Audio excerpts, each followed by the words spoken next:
May 8, 1945, Camp Chesterfield, Louisiana. The war in Europe was over. Germany had surrendered, and in POW camps across America, the order had gone out. Prepare the prisoners for repatriation. The Germans were going home. Sergeant William Crawford stood at the main gate of Camp Chesterfield, clipboard in hand, watching the transport trucks line up to carry the first group of prisoners to the port at New Orleans. 600 German soldiers would ship out today, the beginning of a process that would eventually return nearly 400 Louisiana prisoners to their shattered homeland. But something strange was happening. The prisoners were not lining up, they were not packing their few possessions, they were not preparing to leave. Instead, they stood in small groups near their barracks, speaking in low voices, their faces showing an emotion that William had not expected to see. Fear. Not fear of punishment, not fear of the guards, fear of going home. A young German corporal named Klaus Brenner approached the gate, his cap in his hands, his eyes fixed on the ground.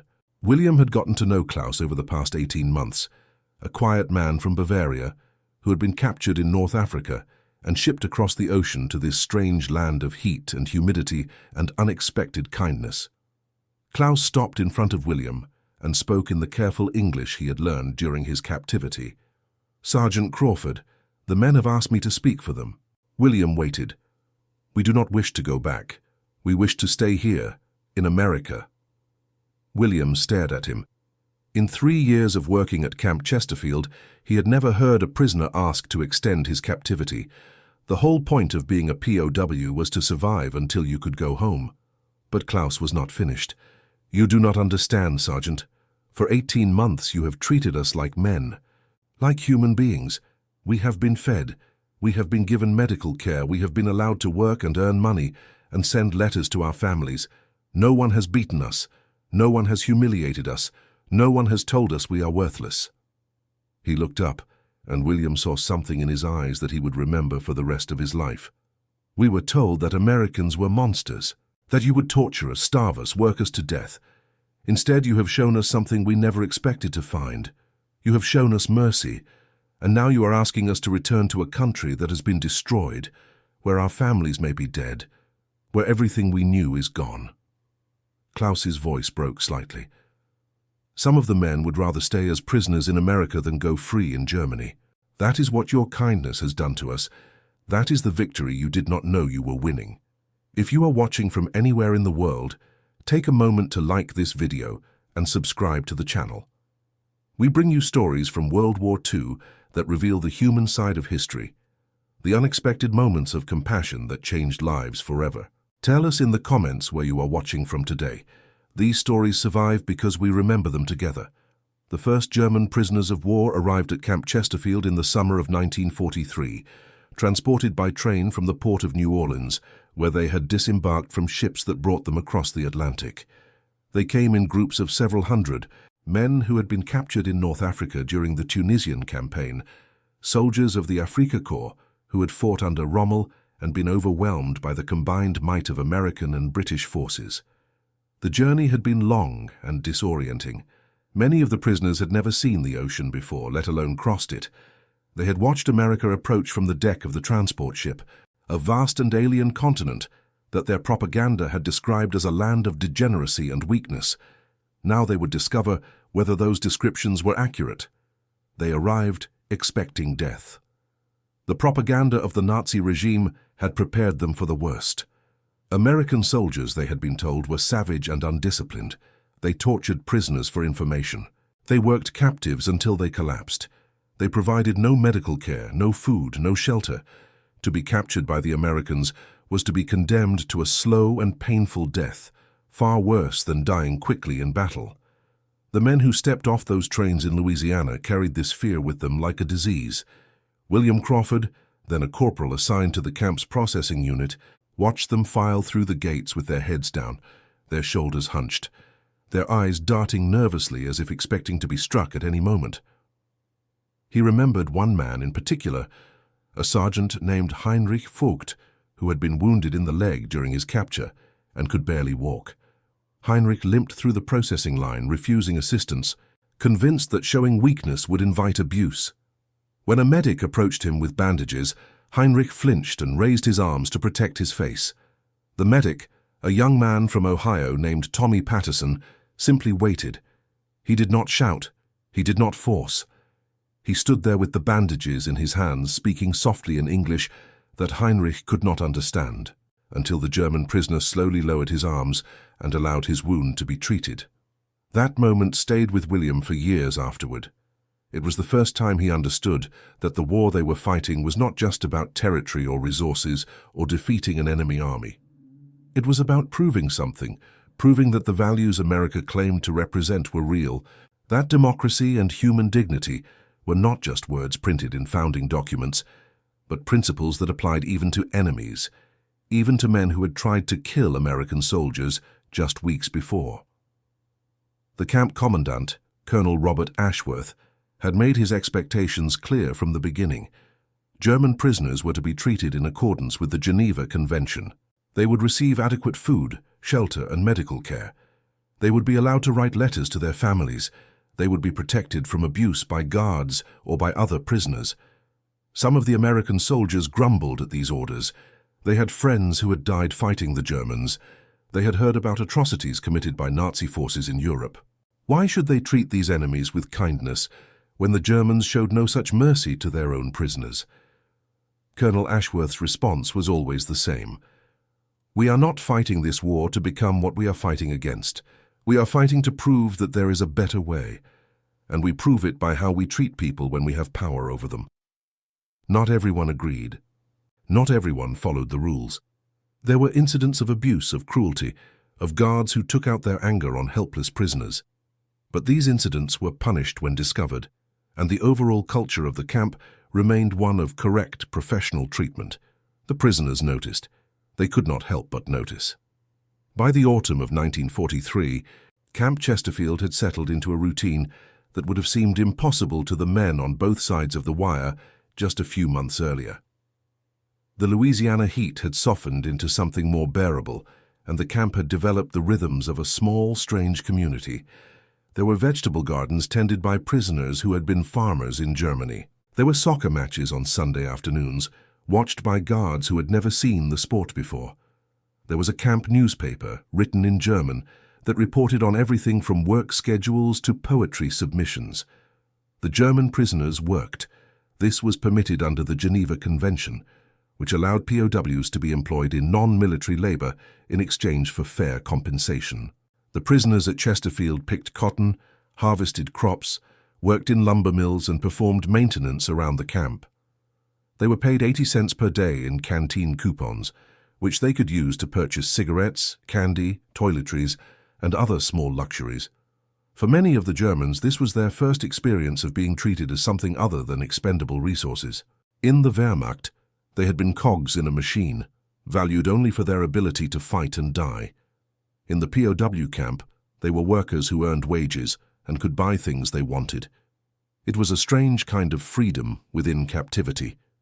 The work crews went out each morning under armed guard, but the guards were often relaxed and friendly. The Germans quickly learned that escape attempts were rare and almost always unsuccessful. Where would they go in the middle of Louisiana with their accented English and unfamiliar faces? The distances were too great, the population too alert, the consequences of recapture too severe. So they worked and they talked, and slowly they began to interact with the Americans around them. William Crawford often served as a guard for the work crews, spending long hours in the fields alongside German prisoners who were picking cotton or cutting timber. At first, the interactions were limited to hand signals and broken phrases, but some of the prisoners had studied English in school, and some of the guards were children of German immigrants who understood fragments of the language. Conversations began. Tentative at first, then more open. William learned that the Germans were not the monsters that propaganda had painted. They were farmers and factory workers, teachers and shopkeepers, young men who had been drafted into an army and sent to fight a war they did not fully understand. Many of them had never been Nazis. They had simply been Germans, caught up in the tide of history. The Germans learned that the Americans were not the savages they had been told to expect. They were also farmers and factory workers, young men from small towns who had been drafted into their own army. They missed their families, they worried about the future, They wanted the war to end so they could go home. The common humanity was impossible to ignore. Enemies became, if not friends, then something adjacent to it. Fellow humans caught up in the same vast catastrophe, trying to survive until the world made sense again. Colonel Ashworth encouraged these interactions, within limits. He believed that exposure to American life and values would be more effective than any re-education program in changing German attitudes. Let them see democracy in action. Let them experience fair treatment and rule of law. Let them understand that there was another way to organize society, a way that did not require blind obedience to a dictator. Some of the prisoners resisted this gentle conversion. The committed Nazis among them organized secret cells within the camp, enforcing ideological purity through intimidation and occasional violence. Men who expressed doubts about the Reich or admiration for their captors were threatened, beaten, sometimes killed. The camp authorities knew about these problems and struggled to address them. They separated the most dangerous prisoners, transferred some to higher security facilities, tried to protect those who had begun to question their former beliefs. It was an imperfect process. People died. Trust was betrayed. The war continued to cast its shadow even within the barbed wire. But something was changing. Slowly, quietly, one conversation at a time, something was changing. Klaus Brenner arrived at Camp Chesterfield in February 1944, transported from a temporary holding facility in North Africa, where he had spent several months after his capture during the Tunisia campaign. He was 23 years old, a corporal from a village outside Munich, the son of a baker who had died when Klaus was 12. He had been raised by his mother and grandmother, women who had no use for politics and even less for the Nazi Party, but who could not protect their son from the draft that swept up every able-bodied man in Germany. They had wept when he left for the army, pressed a small wooden cross into his hands, and made him promise to come home safely. Klaus had kept that cross through 18 months of desert warfare. He kept it still, hidden in his pocket, a reminder of the only people in the world who truly loved him. Klaus had served in the Africa Corps for 18 months before his capture, long enough to see things that haunted his dreams, long enough to lose most of his friends to bullets and disease and the endless grinding of desert warfare. By the time the Americans took him prisoner, he was exhausted in ways that went beyond physical fatigue. He had stopped believing in victory. He had stopped believing in much of anything. The journey to America was itself a revelation. The transport ship was crowded and uncomfortable, but the prisoners were fed regularly and allowed on deck for fresh air. The American guards did not beat them. When a man fell ill, he was taken to the ship's infirmary and treated by doctors. Klaus kept waiting for the other shoe to drop. When would the Americans reveal their true nature? When would the torture begin? It never did. Camp Chesterfield was not comfortable. It was a prison, after all, surrounded by barbed wire and guard towers that reminded the prisoners every moment that they were not free. But it was more humane than Klaus had dared to imagine. The barracks were clean, the food was adequate, sometimes even generous by wartime standards. The guards were professional, sometimes even friendly. There were books to read, classes to attend, sports to play. It was nothing like the death camp he had expected. In those first weeks, Klaus kept to himself. He did not trust the Americans, did not trust his fellow prisoners, did not trust anything. He worked when assigned, ate when fed, slept when darkness fell. He spoke to no one and let no one speak to him. William Crawford noticed him. There was something about the young German's isolation that caught William's attention, a sadness that went deeper than simple homesickness, a withdrawal that suggested wounds invisible to the eye.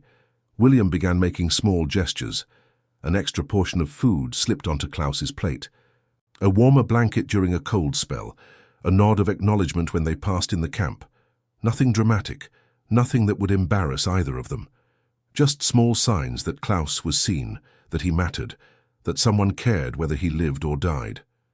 It took months for Klaus to respond, but gradually, almost imperceptibly, his walls began to crack.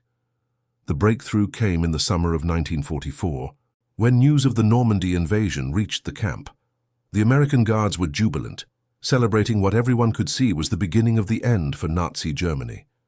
The German prisoners reacted with a mixture of despair and relief. despair at their nation's looming defeat, relief that the war might finally end.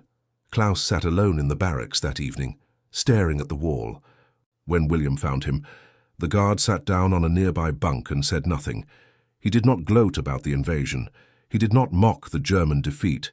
He simply sat there, present but undemanding, offering companionship without words. After a long silence, Klaus spoke. His English was halting, but William understood enough. "My mother, my grandmother, they are in Munich. The bombs." He could not finish the sentence, but William understood. Allied bombers had been devastating German cities for months. Klaus did not know if his family was alive or dead. He might never know. William reached over and put a hand on Klaus's shoulder. It was a simple gesture, one human being offering comfort to another. In that moment, the uniforms and the war and the barbed wire faded into insignificance. They were just two men far from home, trying to survive. As 1944 turned into 1945, the atmosphere at Camp Chesterfield shifted in ways that no one had anticipated. The war news was relentlessly bad for Germany. The Allied forces pushed deeper into the Reich from both east and west, crushing resistance with overwhelming force. German cities burned under constant bombardment. Hamburg, Dresden, Berlin, Cologne, all of them reduced to rubble by fleets of bombers that darkened the sky. The prisoners received letters from home, when letters could get through at all, that described shortages, destruction, and despair beyond anything they had imagined. Meanwhile, the prisoners at Chesterfield continued to experience something entirely different. They ate regular meals while their families starved. They slept in heated barracks while their homes were reduced to rubble. They worked alongside Americans who treated them with a respect that their own officers had never shown. The cognitive dissonance was devastating. Some prisoners retreated deeper into Nazi ideology, clinging to their beliefs as the only stable foundation in a world that was collapsing around them. They insisted that the news was Allied propaganda, that Germany would still win, that the Führer had secret weapons that would reverse the tide, but many others began to question everything they had been taught. If the Americans were monsters, why did they act with such restraint? If democracy was weak and decadent, why was it defeating the supposedly superior Reich? If Nazi ideology was true, why did reality keep contradicting it? Colonel Ashworth accelerated the re-education programs, believing that the prisoners needed to understand the full truth of what their government had done. German prisoners were shown newsreels of liberated concentration camps, the skeletal survivors, the piles of bodies, the evidence of systematic murder on an industrial scale. The footage had been captured just weeks earlier by Allied troops who could not believe what they were seeing. Some prisoners refused to believe it, insisting it was Allied propaganda designed to demoralize them. Others broke down weeping, unable to reconcile the images with their memories of home. Others sat in stunned silence, their faces grey, their hands trembling. Klaus Brenner was among those who watched. He emerged from the screening room pale and shaking, refusing to speak to anyone for 3 days. When he finally talked to William about it, his words came slowly, painfully, as if each syllable cost him something. "We did not know, we could not have known. They told us it was resettlement. They told us the Jews were being moved to the east to work. They never told us about that." William listened without judgment. He had learned by then that shame could be as powerful as pride, and that men who felt too guilty might retreat into denial rather than face the truth. "Some of you knew," William said quietly. "Some of you participated, but not all of you. And knowing now, what you do with that knowledge, that's what matters." Klaus looked at him with eyes that held a terrible question. How do you live with being part of something monstrous, even if you did not know it was monstrous? William had no answer. He was not sure anyone did.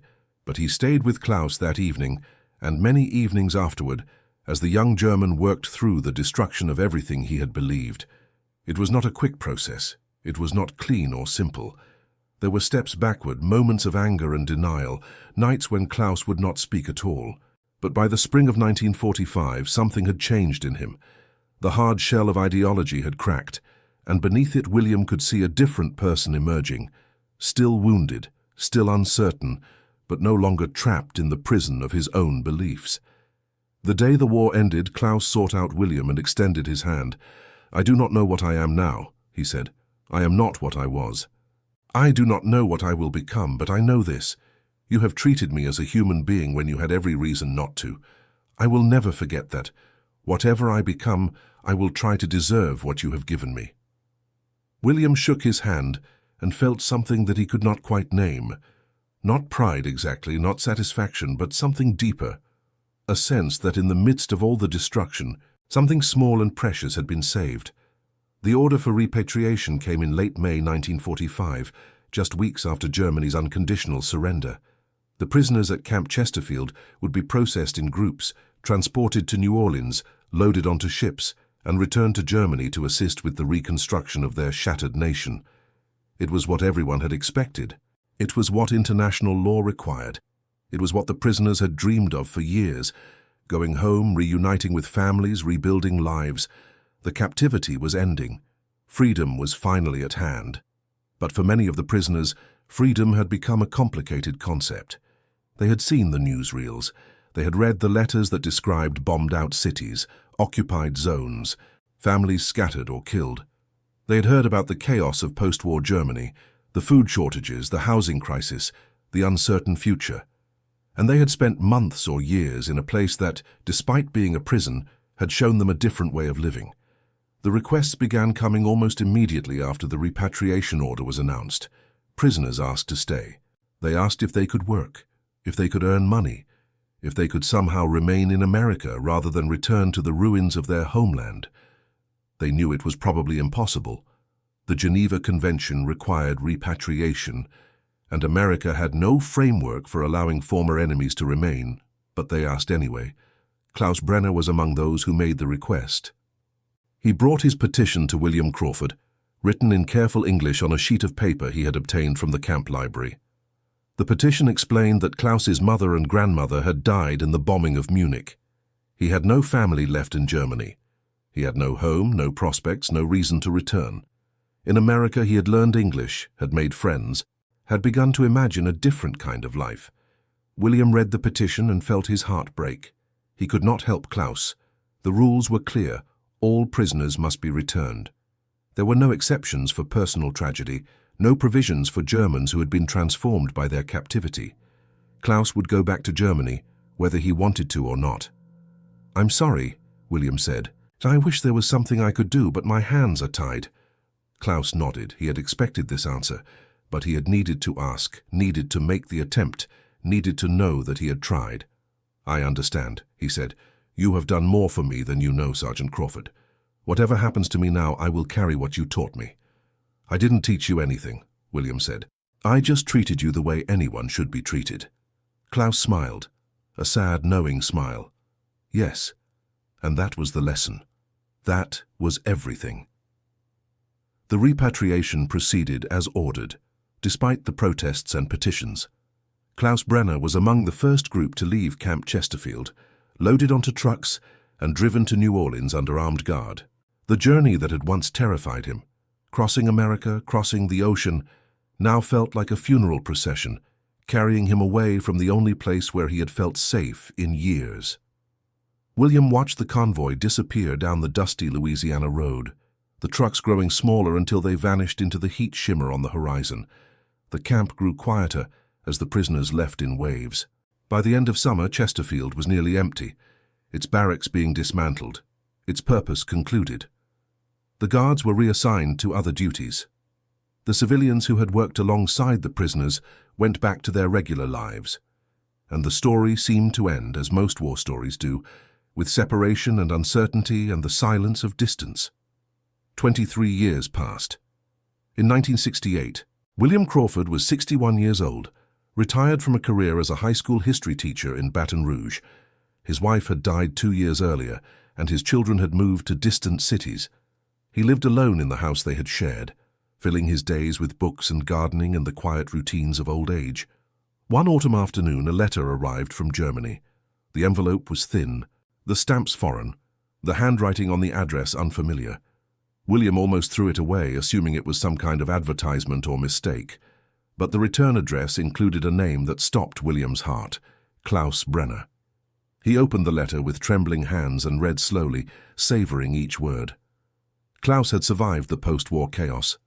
He had returned to Munich, found the ruins of his family home, nothing but a pile of rubble where his childhood had been, and spent years rebuilding his life from nothing. He had worked as a laborer, hauling bricks from destroyed buildings. Then as a clerk, learning the new bureaucracy of occupied Germany. Then as a teacher, finding his calling in the education of young people who would grow up in a different world than the one he had known. He had married a woman named Ingrid, a war widow who understood loss. Together they had raised 3 children, building something new from the ashes of the old. But the heart of Klaus's life had been his work as an educator. The letter described this in modest terms, but William could read between the lines. Klaus had dedicated his life to ensuring that the horrors of the Nazi era were remembered and understood, not as abstract history, but as a living warning. He had spoken in schools across Bavaria, sharing his own story of how propaganda had shaped his thinking and how exposure to different values had freed him from it. He had written articles for educational journals. He had given interviews to historians, documenting the experiences of ordinary Germans during the war. He had tried, in his own small way, to prevent the darkness from rising again. But the heart of the letter was something more personal. "I have never forgotten what you did for me," Klaus wrote. "In those years at Camp Chesterfield, you showed me that enemies could be treated with dignity. You showed me that power did not have to mean cruelty. You showed me that the values I had been taught to despise, democracy, human rights, the rule of law, were not weaknesses, but strengths. I have tried to live by those lessons. When I teach my students, I tell them about the American sergeant who treated a German prisoner as a human being. I tell them that mercy is not weakness. I tell them that how we treat our enemies reveals who we truly are. You may think you did nothing special. You may think you simply followed orders and did your job, but I know the truth. You chose kindness when cruelty would have been easier. You chose patience when contempt would have been justified. You chose to see me as a man when your whole country was telling you I was a monster. That choice changed my life.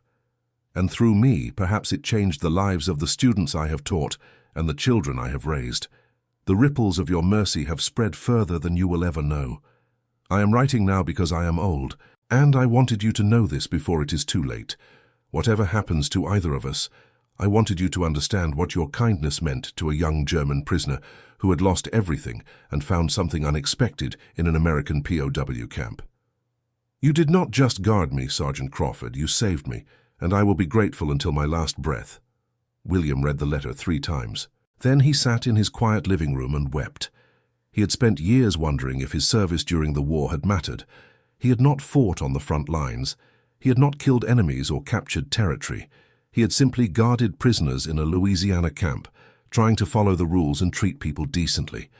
Now he understood that perhaps that was enough. Perhaps the battles that mattered most were not fought with guns and bombs, but with small acts of humanity that rippled outward through time. He wrote back to Klaus that evening, his hand trembling as he formed the words, beginning a correspondence that would continue for the next 12 years, until Klaus's death in 1980. The letters crossed the Atlantic regularly, carrying memories and reflections and the quiet affirmation that some things survived even the worst that humanity could do. They wrote about their families, their work, their hopes and fears. They wrote about the changes they had witnessed in both their countries.